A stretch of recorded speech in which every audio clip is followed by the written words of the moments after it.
This is the Flex Network. Flex on everybody. Ladies and gentlemen, welcome back to the Flex Network. I'm your host, as always, Flex Shane. You can follow me on Twitter at the Flex Network 1. I'm joined by the one and only Alan Seslowski. How are you doing, brother? Well. I'm doing well. I am. When's the last time we talked? It's been a couple weeks, hasn't it? Yeah, it has been. It feels like it's been forever. But Yes. it's been about a week and a half since we did our last show. Last weekend I was out of town, so we didn't do our normal Sunday morning show. And today is Monday. It's a long weekend here, so took yesterday off. Now you said it's a long weekend. What is there a holiday in Canada I don't know about? Yeah, I mean, I don't know. I'm not sure. We just call it the August long weekend. It's usually like the first the first Monday of the month. It's a holiday here, so it's kind of nice. I don't have to work today. I can spend my time doing football stuff essentially, which is what I do in my spare time. But it's funny when you told me, you said, yeah, it's a long weekend. And I kind of like my eyes rolled a little bit because, you know, for the new listeners, you're in Canada, Yep. I'm in the States. And I said to my wife, I was like, oh, yeah, it's a long weekend for him. And she looks at me, she's like, what is that, a Canadian thing? I said, It must be. I mean, you don't work right now anyways because you're on school summer break. Summer Teacher, break. yeah. Mm-hmm. Yeah. But no, Let's I usually face it, I don't work that much even when I'm working. That's right. That's right. Well, one thing that we've been working on a lot recently, Al, is the DFS Army draft kit. So obviously DFS Army, they are the experts. They're where you want to go for all of your DFS strategy, analysis, information. But more importantly, it's also where you go for your season-long information. So you've been doing the draft kit for a couple of years now at dfsarmy.com. And if you want to go and you want to look at it, so it's dfsarmy.com/NFL-draft-kit. Or just go to dfsarmy.com. Right now, it is a subscription service, but they do offer free subscriptions. Just DM them on Twitter at DFS Army, and they can get you in there for a month to check it out. I think there's like something small you have to do, like deposit $10 on one of the DFS sites, or you can get 20% off using code SEZ, actually SEZ, and you get just month. But yeah, right now they're still discounting the memberships, but once the NFL season's back, oh boy. They're going back to regular pricing. So go get in there. Mike, good morning. Logan, how you doing, brother? Welcome. Thanks for watching the show, guys. Got all so it's exactly. So I spent most of my day yesterday working on my running back rankings and write-ups. And that's one of the things that we have at the DFS Army Draft Kit is that we have our rankings, but we have a write-up for each individual player. So we've pretty much done over, I would say, almost 200 plus players. In the draft kit, and there's a write-up. I've done more. Your write-up every position, from every position, exactly. I still have to do my tight ends, but you've got all your positions up. So far, I've got my QBs, my wide receiver, and my running backs. You've obviously got all four, and it's just a little bit of information. It's why we like certain players and why we don't like certain players, and why we're maybe higher or lower than ADP on certain players. And I think we're kind of bearing the lead here if we don't jump right into the running back position. And immediately when it happened, you and I start texting each other. It's okay. Where the hell are we going to tell our subscribers to be drafting Clyde Edwards-Helaire? So Al, I'm going to throw it to you first. And I think that you and I are on the same page because when we had this discussion, it's okay. This is a conversation, but you're on the board. You're picking, I'm going to say probably the second half of the first round. Where are you comfortable drafting Clyde Edwards-Helaire at this point? Well, I'm not sure we're on the same page because I have a definite take. I have a definite take on this. I know when I texted you offline, I said, "What is he going to go in the top 5 or 6 picks now?" Meaning where is he actually going to be taken? But here is how I see it. Okay. So when he was going in the early middle part, or even sometimes the late part of the second round, I thought he was overpriced. I thought the impact of Damian Williams, especially in the first month of the season, was going to be significant to the point where you cannot have that type of empty risk. You can't have 4 or 5 weeks of of minimal production with your second round pick. Yep. So once the circumstances changed, I thought that his old pricing would have been appropriate, but I knew that wasn't going to happen. So now the cost goes up. He's going as a top 8 fantasy pick, certainly as a top 10 fantasy pick. And once again, I'm back where I was. He's overpriced. And let me tell you why. Because I'm not saying he's not going to be the best producer in the Chiefs backfield, but he's very similar to the other guys. Now, presumably he's better than DeAndre Washington. He's better than Darwin Thompson. But it just feels like that Clyde Edwards-Helaire could lead the Chiefs in production and have 11 touches a game or 13 touches a game. And I'm not saying they won't be high value touches. They're Chiefs touches. They're worth a touch and a quarter, a touch and a half of any other backfield, But I'm just saying is that there's no, when you talk about your tiers of running backs, tier 1 are the workhorses. Tier 2 are the lead running backs with majority work share. And then the tier 3 running backs, which is where I put Clyde Edwards-Helaire, are likely the running backs that are going to lead their team in touches, but have a group of other guys that could equal that production.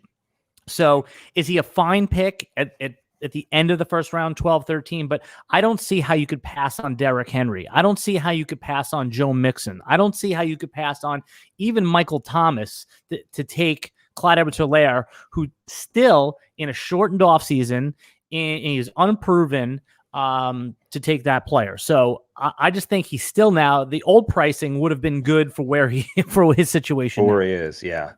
Look, here's the thing about it. I mean, and it sounds like you're out on Clyde Edwards-Helaire. Maybe his ADP will adjust, but the reality is that we've seen it before where a Kansas City Chief rookie running back, Kareem Hunt, can come in and have an immediate impact on the field.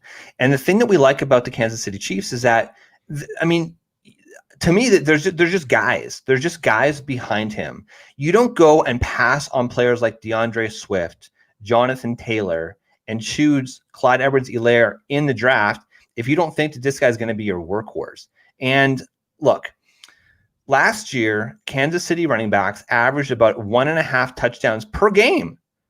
Now let's just roll that back to one touchdown per game by the running backs. Clyde Edwards-Helaire probably is not going to be getting 16, 17 touchdowns this year, but I don't think it's unreasonable to think that you can forecast him in around like 10 to 11 touchdowns this year.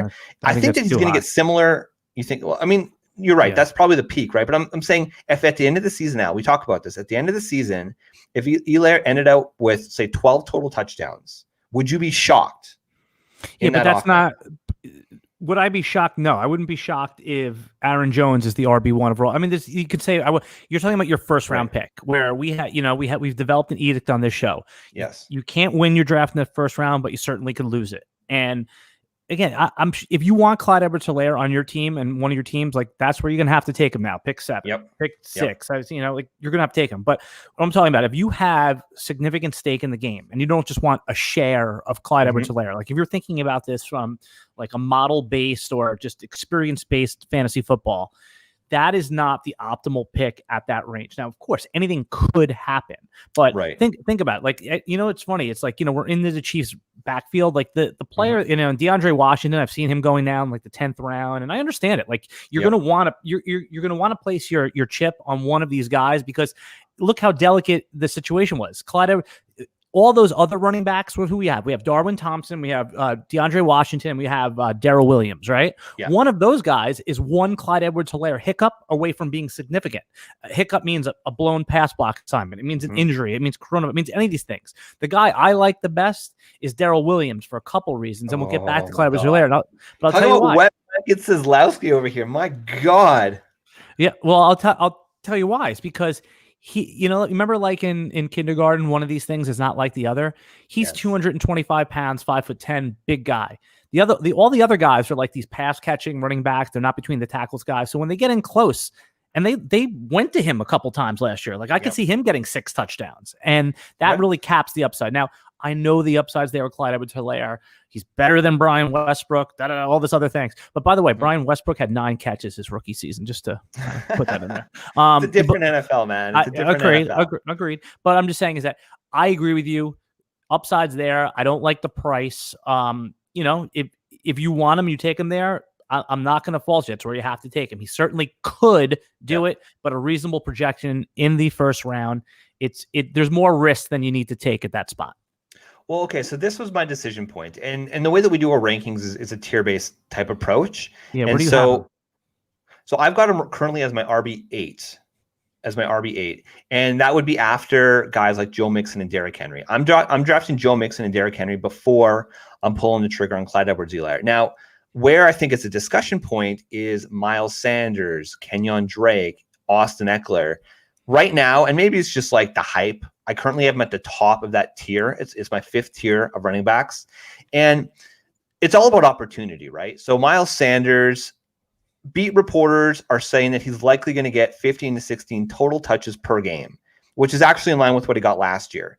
So a lot of people who are projecting him, this is Miles Sanders. Right. This is Miles Sanders. So people who are projecting him as like an every down workhorse back, when there's players like Boston Scott, who's got elite speed, elite agility, I think you're going to be disappointed if you think that Miles Sanders is going to get 20 plus touches a game. So that's one guy. Kenyon Drake, a player that we love on this show. I know you love him. We both love him, and you're going to hate me on this. It's the same argument with Chase Edmonds. Chase Edmonds, when given the opportunity last year, he demonstrated that he could put up elite numbers in that offense. And yes, Kenyon Drake had some absolutely stellar games, but he also had some, meh games once or twice last season. Austin Eckler, who's a guy, again, that we love on this show. He's a PPR machine. I call him CMC light, Christian McCaffrey light, because that's the kind of talent set that I think pure upside that he has. But there's question marks around the Chargers offense. So to me, that's kind of that decision point. I would have had Josh Jacobs in this category as well as Aaron Jones within this tier. But the reason I had to move them down is because Josh Jacobs, there's just a lot of talk that he maybe isn't going to be getting the pass catching opportunities that we thought initially. And then Aaron Jones, I'm worried that AJ Dillon, who is 247 pounds, is going to usurp some of those touchdowns, and he's just going to be a touchdown vulture. So these are all just arguments as to why you'd consider CEH in that sort of range of outcomes. And I like Chase Edmonds as a prospect better than I like Darrell Williams or other similar types of players. Chase Edmonds on a different team, though. No, but what I'm saying is Chase Edmonds versus like a Kenyon Drake, right? Like I feel like Chase Edmonds can have more of a contribution in that Arizona Cardinals offense than a Darrell Williams can. So when you're trying to, and we're nitpicking, right? But we're also just keep in mind that Chase Edmonds is a late 8th round, early 9th round pick, where handcuffs are getting pushed up a little bit this year. Darrell Williams is undrafted. It's okay. Well, I'm not sorry, Al. I'm not debating like who would I rather have, Darrell Williams or Chase Edmonds. I'm debating if I'm nitpicking and I'm talking about who's going to get the most opportunity, who's the most likely going to score the most points with my 1st round pick between Clyde Edwards-Helaire and Kenyon Drake. It's a discussion. It's which of the players on that person's team is going to cut into his production. Is Darrell Williams going to cut more into Clyde Edwards-Helaire production, or is Chase Edmonds going to cut more into Kenyon Drake's production, right? Because that's what it's all about. I mean, you talk about you're probably not going to win your draft in round 1, but you can certainly lose it if you make the wrong pick in round 1. That's why it's so important, and that's why we spend so much time at the top half of this of the draft when we're talking about certain picks. It's who are you most comfortable with as like essentially your workhorse. Do you want it to be a Clyde Edwards-Helaire team, a Kenyon Drake team? And I think the reality is, would I be a lot more comfortable if I could get him at maybe like the start of the 2nd round or mid-2nd round, which is where he was going about a month ago. I mean, before this, the Damian Williams opt-out, he was actually being pushed to like the start of the 3rd round. But those are just the discussions you have to have with yourself. Are you going to be cool with it? Yeah, but if you have pick 6 or 7 in your league, you don't get the pick at pick 14. So you have to make the decision right there. Exactly. And I think that's what's interesting, right? I mean, like, look, we do our wide receiver rankings, we do our running back rankings, but we don't have them stacked up next to, okay, I'm going to draft Michael Thomas before I'm going to draft these other players, right? And the question becomes, okay, so say that top couple tiers of running back. So Joe Mixon's off the board, Derrick Henry's off the board, Michael Thomas is off the board. Are you going to consider Devontae Adams there? Oh, here we go. Clips jumping in here. Drake is overrated as well as CEH. Okay, I mean, and that's the thing, right? Like some of these running backs at the end of the 1st round, there's some question marks. There's reasons to give you pause. In which case, would you maybe pivot to a Devontae Adams? Would you be comfortable drafting Tyreek Hill late in the 1st round, Al? Like, and like, how would you navigate that? That's what we're trying to help people understand here. Yeah, I mean, I have 10 running backs that I trust. Okay, and I trust them for different reasons. Okay, those 10 running backs quickly are McCaffrey, Barkley, Elliott, Kamara.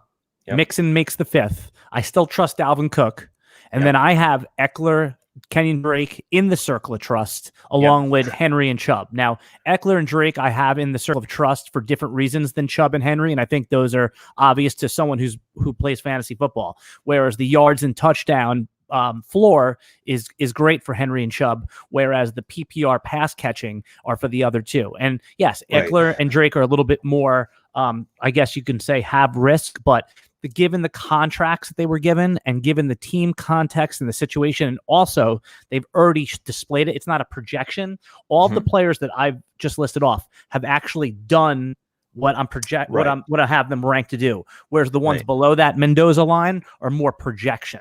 So when you get into CEH, when you get into Miles Sanders, who could arguably be in the circle of trust, now we're talking projection. So that's how I have my Mendoza line. The guys I absolutely trust and the guys I'm projecting to make that leap into the circle of trust. Right. I guess my question for you is, like, one of the reasons that we were a little bit reluctant to be drafting Helaire before was just the fact that Damian Williams was there. We thought that Williams would be the number 1 back, at least for the first month or so of the season. Not necessarily. See, I want to stop you there. And that's a distinction that I hear a lot of people talk about. And I don't think that it's not that I expected Damian Williams to be the number 1 back. I expected Damian Williams to have at least 50% of the market share of that work. And you can't have a 50% workload back as a first round pick. So take out Damian Williams, Clyde Edwards-Helaire, I don't think is going to get an increased workload. Maybe slightly. I believe the combination of Darrell Williams, maybe Darwin Thompson, DeAndre Washington, that group of players replaces Damian Williams' production, and now you're in the same situation that you were 5 days ago before the Damian Williams news, but it's just a group of players replacing him rather than one player doing all of that work. That's how I'm viewing it. Yeah, it's almost like a trust fall sort of thing. Really, with Clyde Edwards-Helaire, right? I mean, if you're going to be pulling the trigger, and you look, like we said at the top of the show, the ADPs might change between now and next month, because really most people are probably going to be drafting as late as possible before the start of the season, which is about a month from now, and a lot can change in a month, as we've seen. But what do you think about that? What do you think about that argument, though? Is it reasonable? I think that's a great argument. I think that's a very reasonable argument. Now, I would see it as if it was 50-50 before, I could see it like 55-45 now. Sure, it's still not enough to take a guy in the first round. If 55-45 was enough, Melvin Gordon would be a first round pick. That's true. And actually, that's another guy. So let's pivot. Okay, look, you're not comfortable in the first round. I think I would be comfortable pulling the trigger in the first round to get him. I'm actually kind of lamenting. I just finished a best ball, and like a day before the announcement, I passed on him because I wanted to get a little bit of exposure elsewhere. But such is life. That's how you roll, essentially. I've heard a lot of people say that story, like this asshole who's on the clock for 6 hours, and then all of a sudden the news breaks. And that happens, and sometimes it falls in your favor. That's a strategy. You know what though? Like if it's like June and you're taking 6-8 hours on the clock, that's not cool. But when it's the start of August, the players are opting out. There's a little bit of gamesmanship there to use as much of the clock as possible, because news can drop at any point. And if you're patient enough to wait and you happen to be on the clock, well, take advantage of that. Where would you take Melvin Gordon? Where are you comfortable taking him? So where I've got him ranked right now is in a tier of Leonard Fournette, Todd Gurley, Melvin Gordon, and Chris Carson. Oh, you have him in the stinky cheese. Those are the running backs that you just named, all the running backs that have a little stink on them. It's a little bit of stink. It's guys that I'm okay with, but I would not be cool with as my RB1 on my team. But as an RB2, I'm okay with it. Okay, so you just talked about a really interesting subject. So Melvin Gordon's getting drafted with those guys, but I have him ranked significantly higher than those guys. But even though, like, if you use my rankings on the DFS Army, I have him at RB13, right after Miles Sanders, right? So you don't need to take him there, right? You can wait. I mean, listen, I've seen in some drafts him go in the second round. I've taken him in the second round, but if you don't need to. You said, sorry, you had him ranked as RB what, sorry? 13. Okay, so right now in Best Ball 10s, I'm just looking for the last 7 days of data. He's going as RB16. Right. But when you talk about, you'd say, oh, it's only 3 spots. But in the top 20 picks, top 24 picks, it makes a big difference. 3 spots is like 2 rounds in round 7 through 9. For sure. Yep. Yeah. So yeah, I have him like basically. If you were drafting according to my rankings, you're taking him somewhere in the late second round, middle second round. Mm-hmm. If you're going running back, and say you have the 4th pick and you don't want to take Michael Thomas, you took Alvin Kamara, you're taking Melvin Gordon with my rankings on the wraparound, the 9th pick of the second round. So yeah, no, I'm high on him. I think that, I even if he gets, like you said, we talked about like 50% or 60% of the market share, I think those are high value carries. It's not, so it might be let's call it 55-45 split between him and Philip Lindsay at best, but I would say it's more like a 80-20 split when it's inside the 10-yard line. Yeah, and what's interesting is that I would have actually had Melvin Gordon at probably the top of this tier. I mean, I still like Leonard Fournette better. I put so my order specifically, they're all in the same. I know you laugh at Leonard Fournette. I'm laughing at Clipboard Jesus's comment. He said he knew he liked me. I'm surprised he didn't like me before. There you go, Clipboard Jesus. That's right. I knew I liked says. Thanks, man. What does Mike have to say? These rookie RBs in a dynasty format are scary. If they flip flop after you spend high draft capital, it's unnerving. Listen, and the thing about rookie drafts, not to get off on a tangent, you're doing that shit in like May or June. Well before this information comes out. Anyways. Yeah, sorry. You were talking about Leonard Fournette. Go ahead. Yeah, so my order right now is Leonard Fournette, Todd Gurley, Melvin Gordon, and Chris Carson. I mean, they're all within the same tier. And I guess I mentioned it before, but essentially the way that we do tiers is these are all guys that we think that are going to be drafted in a similar position. We like them similar. So if you're drafting and say, Shane, what the hell are you doing? Leonard Fournette should be at the bottom of that tier. I'm cool with that. I have no problem with that. You're not comfortable drafting Leonard Fournette, pass on him, take Todd Gurley. Here's my question for you. Here's why I would here's why I don't have Melvin Gordon in that tier. And I think if you don't define your tier the same way I do, then you should keep him where it is. But of all those guys that you just named, they all have something in common. Okay, except for Melvin Gordon. The stink. Well, yes, but the stink. What is that stink? That stink is they don't have job security. They don't. Melvin Gordon has job security. So I think that when you're talking about these early rounds and you're looking for security, and especially running back security, which is so rare, like no matter what happens, given health, Melvin Gordon is the lead running back on that team. If the Jaguars start 0-4, right, we could see Raquel Armstead quickly to make sure that so the Jaguars may want to see that they have a running back so they don't have to draft one next year. I'm just saying, like, that's in play. That's in play. I don't think that's realistically in play. I do not think that's in play. I do not think that Raquel Armstead has a talent profile. Now will he eat in some of the touches? Maybe. They're not interested in talent profile. At that point, if you're 2-6, if you're 1-3, 1-4, all you're interested in is, okay, the season's over. We need to see who's going to be on the team next year and what we need to draft. That's you go into evaluation mode. And Leonard Fournette is not. I'm just saying is that Leonard Fournette will not be on the team next year. Do you agree with that? Probably. I mean, right. So if once the season's deemed over, you want to. It makes no sense to give Leonard Fournette touches. All you're going to try to do is trade Leonard Fournette, keep him healthy, and you're going to play the guys that you think that go into evaluation mode.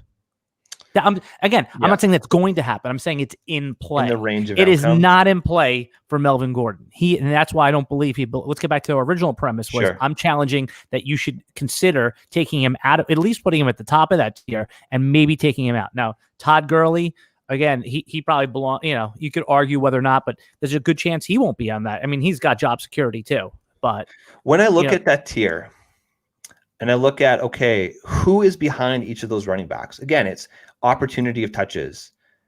To me, Melvin Gordon is actually the only guy in that tier who actually is legitimate running back. I mean, Philip Lindsay, for what it's worth, I mean, he was productive when he was on the field. He's a good player, right? Yeah, and we heard it again, listen, guys, a show that you have to listen to. If you don't, there's a podcast every single week. They put a couple podcasts. It's rosterwatch.com. It's how Al and I met. They're freaking awesome. So they had a beat reporter for the Denver Broncos. And he said, listen, it's not going to be like a 70-30 split. It's going to be closer to maybe not 50-50, but 60-40. Ben Albright. It was Ben Albright? Yeah, Ben Albright was the beat reporter. Thank you. Yeah. His name escapes me. But yeah, so with that information, it's funny because I finalized my RB rankings just yesterday. And I probably would have had Melvin Gordon higher up in that tier. I still like Leonard Fournette just a little bit better, but I'm open to be convinced. Like I'm open to flip-flopping those guys, but frankly, I've got Todd Gurley above Melvin Gordon right now, and simply put, because Philip Lindsay is better than the other options in Ito freaking Smith in Atlanta. You know what I'm saying? Yeah, no, that makes sense. So yeah, I think that Gurley's depressed ranking is just based on his fragility. That's it. Exactly.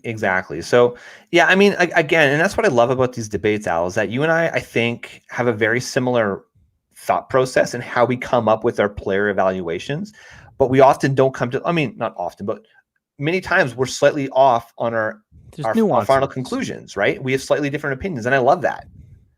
Yeah, absolutely. It's what makes the conversations fun. Yeah. So I want to talk about another player. I'm gonna pivot a little bit to the wide receivers. So this was a highly sought after debate, and I want to get your opinion on this, Al. So one of the players that I feel like is going, simply put, he's going way too high in drafts.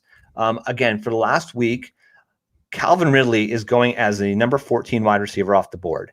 Is he going that high? He's number 14 right now. In the last week. What ADP? Because I just want to 37.48, which is right on that 3-4 turn. Right. So you're saying he's the wide receiver 14. I'm just checking. What I'm doing right now is, go ahead, you talk, because I'm going to check ADP. I'm going to check since the last 2 weeks. I'm going to check July 20th forward, if that's a good. Okay. Yeah, absolutely. I checked from July 27th, so about the last week, and Calvin Ridley is going as wide receiver 14. So I had him a little bit further down in my rankings. I had him actually as wide receiver. Now I got to just pull it up. Now I'm on the clock. I have him. This is what I thought. He's wide receiver 16. But yeah, I mean, okay, semantics. Semantics. Yeah. So I had him as wide receiver 25, 26, which I think was too low. And look, the reality is I've got him baked in. Again, we talk about tiers, right? I mean, at the top of that tier, I've got AJ Brown, DJ Chark. At the bottom of that tier, I've got DK Metcalf, Devontae Parker, Cortland Sutton, and I had him at the bottom of that tier because I like those guys as the lead wide receivers in their offenses a little bit better, even though we know that Calvin Ridley is going to get absolutely peppered this year with targets, right? So the argument is always, do you take the top wide receiver on your team on a lesser team, or do you take the wide receiver 2? It's a similar conversation we have with the Rams wide receivers, right? And so that's kind of where I was at. But I don't want to get to the point where I'm telling people do not draft Calvin Ridley. Well, so you're there. You're there. If again, your rankings have to, and if this is how you feel about it, it is. Like, for example, in your rankings, you have Devontae, and I know you just said you need to make an adjustment. That's fine, but you have Devontae Parker. So you're telling people get aggressive on Devontae Parker and lay back and let Calvin Ridley fall to you. That's kind of what you're saying. That's essentially what I'm saying. Yeah, because you're right. Devontae Parker is a perfect example, because Devontae Parker is a 26 wide receiver off the board, whereas I have him as the 22nd wide receiver. Which means you're telling, but yeah, and just because they're 4 parts apart, they're also 2.5 rounds apart. So, and I think that Devontae Parker has been interesting as well, because he's, quote, one of these undervalued guys, right? And the reason is because of the quarterback situation. I'm presuming nobody really knows what's going to be, or just the fact that there's just general uncertainty. I mean, it's still the Miami Dolphins. All right, get back to Calvin Ridley, though. So you were saying. So Calvin Ridley, I've actually moved up on my board a little bit. I moved him up about another 3 or 4 slots. But sell me on Calvin Ridley over guys like Tyler Lockett, even Devontae Parker, Terry McLaurin. Like, sell me on Calvin. Like, I get it.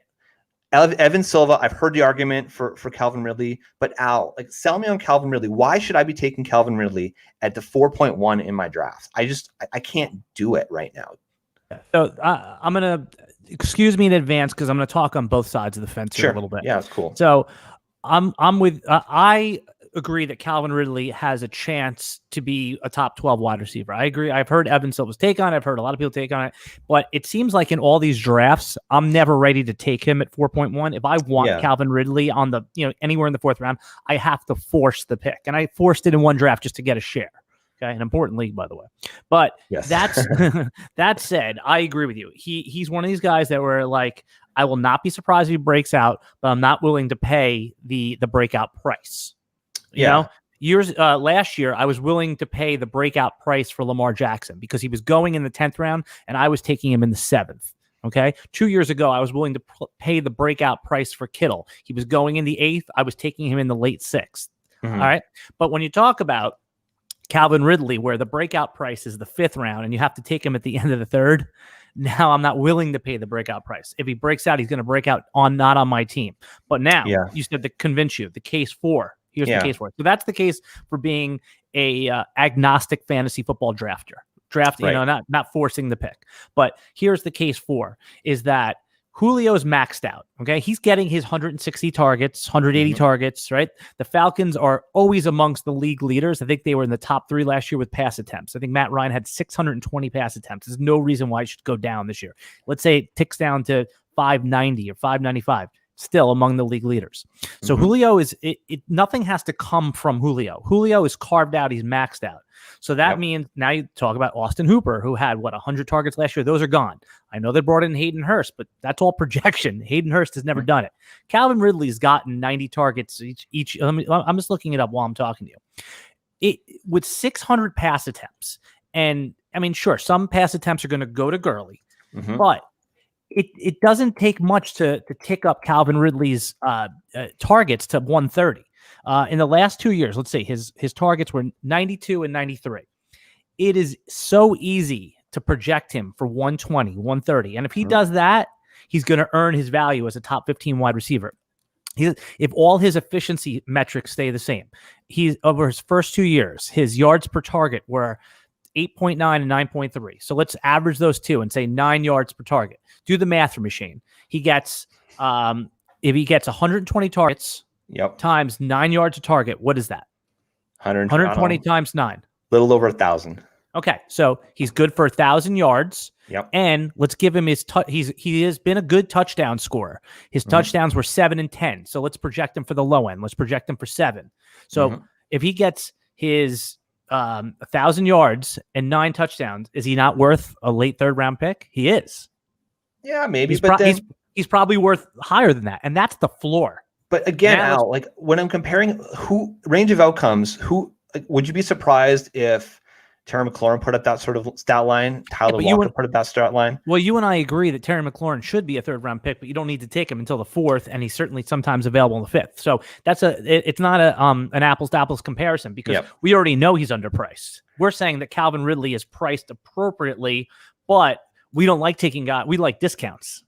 So maybe just because we're cheap. Maybe that's what it is. No, we're not willing to pay the price. I would rather bank on. We're not willing to pay retail. We're not willing to pay retail. Yeah, that's right. We prefer our bulk discounts. Right. Unless some guys you're gonna have to overpay for. And again, it's the same. It's the same argument we were having before. The same discussion. I don't want to say argument about CEH.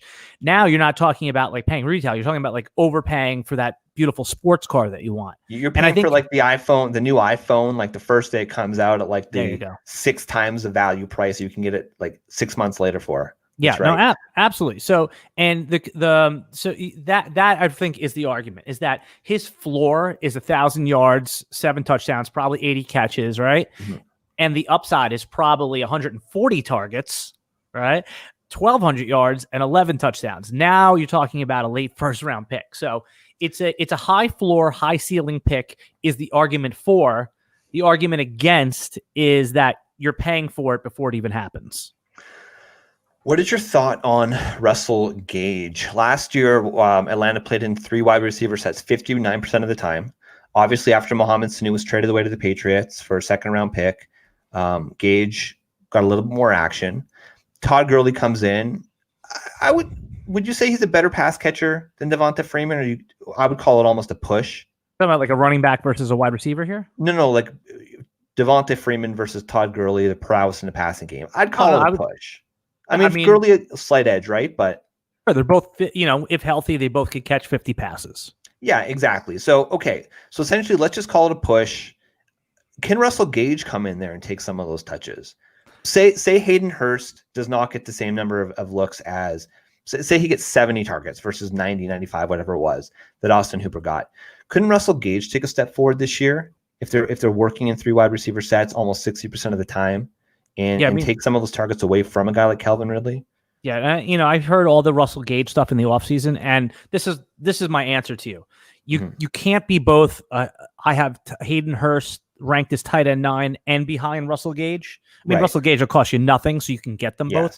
But one of them is going to likely be good, and the other one is likely not going to be good.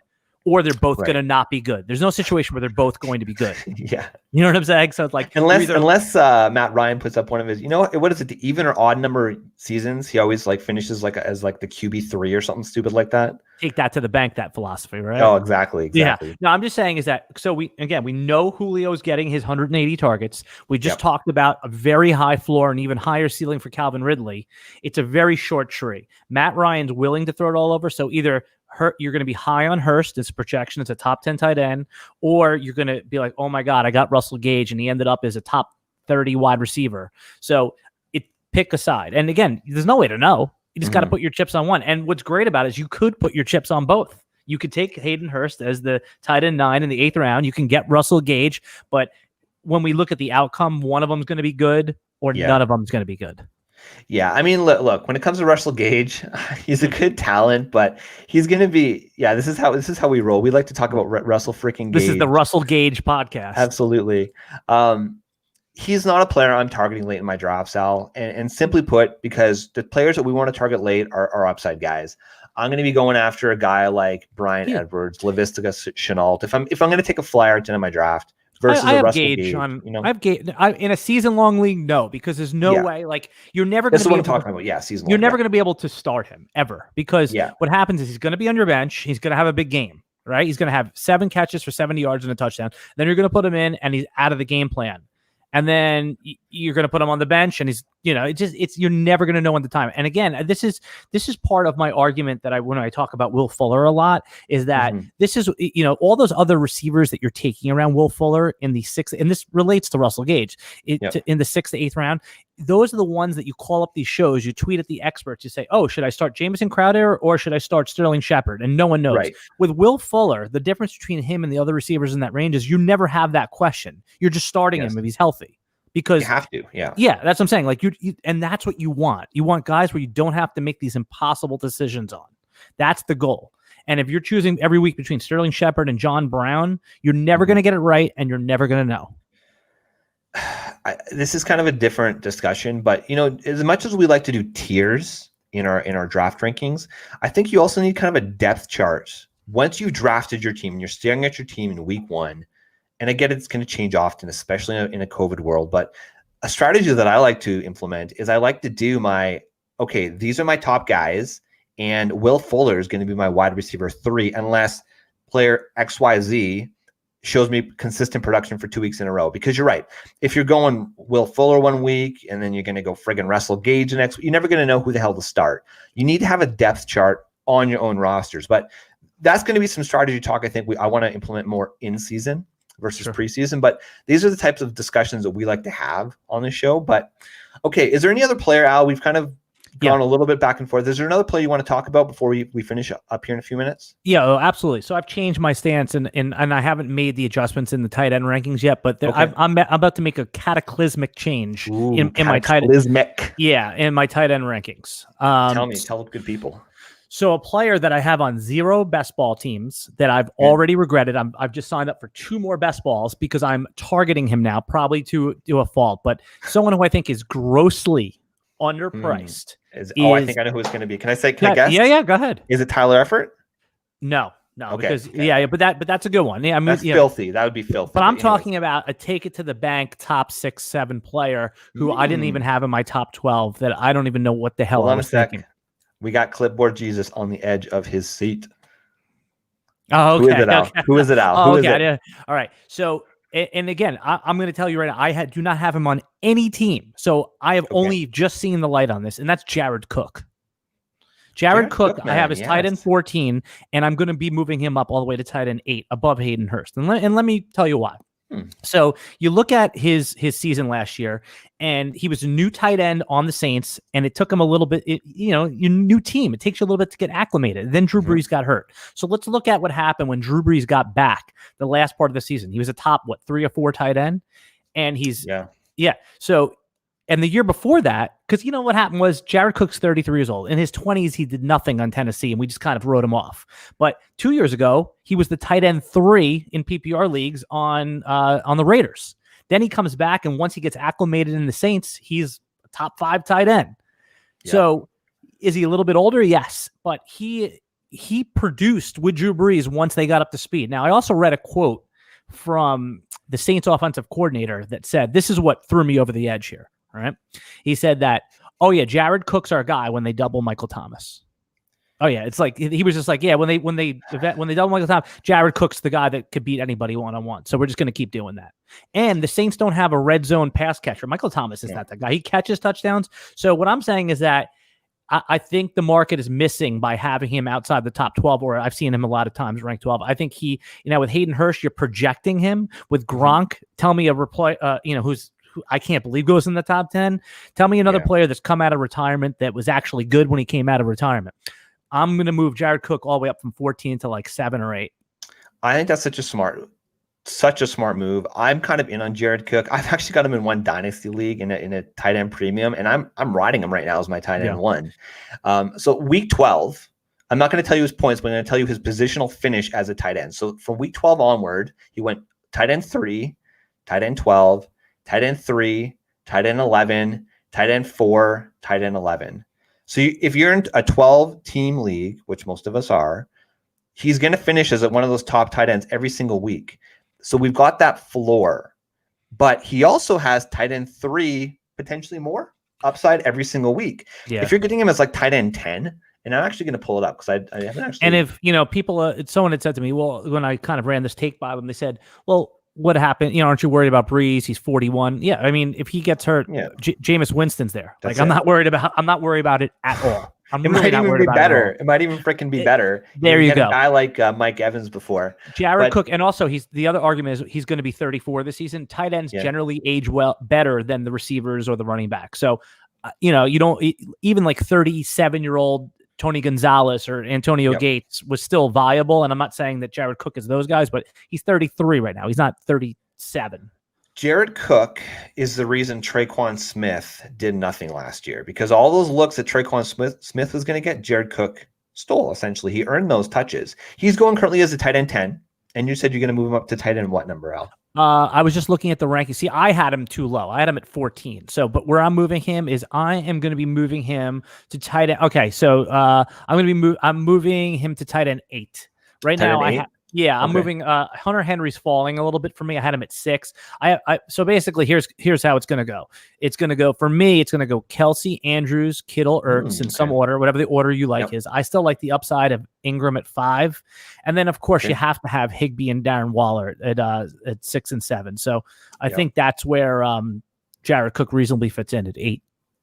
Well, I would much rather take Jared Cook as tight end 10 off the board than Hayden Hurst, the guy we just talked about, as tight end 8. One's projected.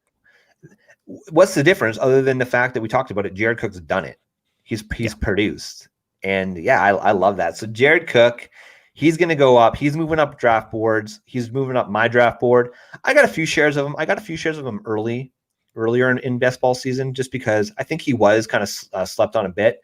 The people have wisened up, and he has moved up the draft boards. But if you're in any sort of tight end premium league, this is the don't mess with the early guys. I mean, if you're in if there is a league where it's double PPR, which is now becoming more prevalent than the 1.5 PPR, obviously Kelsey is like, he's a top 5 pick. But Zach Ertz, great. But if you're gonna collect running backs, receivers, there definitely, I think Cook and Higbee are both the 2 underpriced tight ends this season. So this is okay. So just to kind of put a bow on that, look, Jared Cook doesn't get a lot of looks. I mean, he's averaging between about 4 to 8 targets per game. Right, but they're the high calorie ones. So they're the touchdown ones. So again, one of the reasons he produced so well, Al, sorry to interrupt you, is because he was scoring freaking touchdowns. Week 12, 1 touchdown, 13, 0 touchdowns, but he still went 3 for 85 and finished as a tight end 12. Look at the yards per target too. It's 14. It's the crazy, second. Yeah. Yeah. And that's going to come down a little bit, the yards per target, because but if it comes down, that means the targets went up, because he's still going to be as efficient. But he's going to, if they throw to him 2-3 more times a game and maybe he drops one of those or one gets overthrown, I'm just saying it's for me, it looks like I red penned it on my cheat sheet, and I shouldn't tell you that because you draft in a lot of leagues with me, but I'm going to get him in all our tight end premium leagues. Oh, and you know what's funny? We just went to tight end premium in our banana hammock boys. Yeah, that's 1.5. Oh, get out of here. Anyways, he's a guy. I might be targeting a little bit later. So, all right, Al, we're gonna end it there. That was a lot of fun. We're gonna keep this up, guys. We're gonna be talking about our rankings. We're adjusting them pretty much constantly, right? Which is what you need to be doing. Just tweaks here and there. Maybe I'll move up Calvin Ridley another couple spots after today. Maybe I'll move CH down a little bit. Who knows? I need to think on it, right? I just want to say one thing. So don't be ashamed that I'm using this in quotes because you're not ashamed, but don't be ashamed to adjust. Don't be ashamed to adjust to markets. And that'll be the last point, and I'll let you close it out. But because even one of the best sports bettors in the industry, in the fantasy industry, but the sports bettors is Rufus Peabody. And what Rufus Peabody talks about is that, and he's a plus EV better. I mean, he wins like 58% of his bets, but he talks about his formula is that he creates his own point spreads, and then what he does is he adjusts it 45% back to the market line. Yeah. So the ADP in our case, or the betting line in the betting market, is their ADP. You should adjust back to what the wisdom of crowd thinks, but a certain percent. Maybe that percent for you is 20%. Maybe for me, it's 35%. But you should have your rankings and then readjust to the ADP. Yeah, and I think that's really smart because, like, who am I? I'm just one guy, right? Versus hundreds of other analysts that are high. I mean, some of the best in the business. Let's be honest. Evan Silva is one of the best in the business, period. I think you're one of the best in the business, though. I think I'm one of the best in the business. But the point is, the market has collective knowledge and information. And if I'm way too low on a player, I don't want to get to the point where I don't have any shares. I mean, I actually have, I want to say, 2 shares of Calvin Ridley out of about 12 or 13 best balls. So, you want a little bit of exposure just because what if you're wrong on a guy, right? But yeah, I think that's really smart. So we're going to end it there, Al. Guys, thank you so much for listening. Clipboard Jesus, adios, brother. Appreciate you listening. Al, where do the good people find you, sir?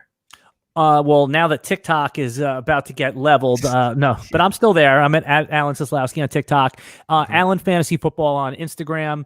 Every week writing for Roster Watch, 500 to 700 word column, along with a video, and of course with you on the Flex Network, and doing my DFS Army podcast. For those of you who haven't subscribed to this podcast, do us a favor and make sure you subscribe. Don't just listen, because that helps us out. We're trying to build the audience for the Flex Network. We get a lot of people inquiring and interacting with us, but we want more people to sign up for the actual podcast in your podcast feed. Yes.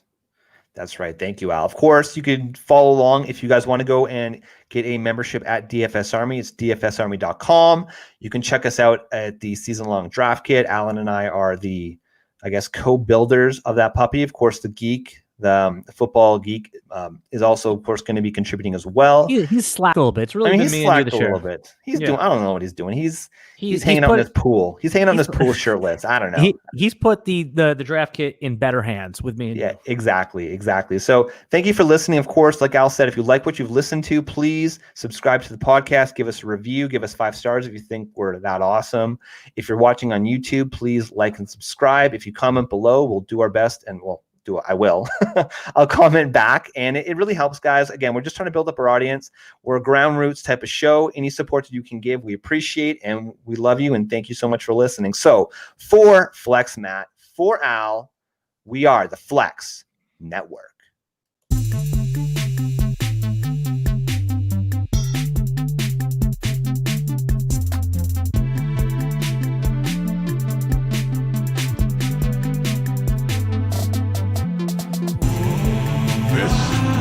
The Flex Network. This is the Flex Network. Flex on them. Flex on everybody. This right here is the Flex Network. Yeah.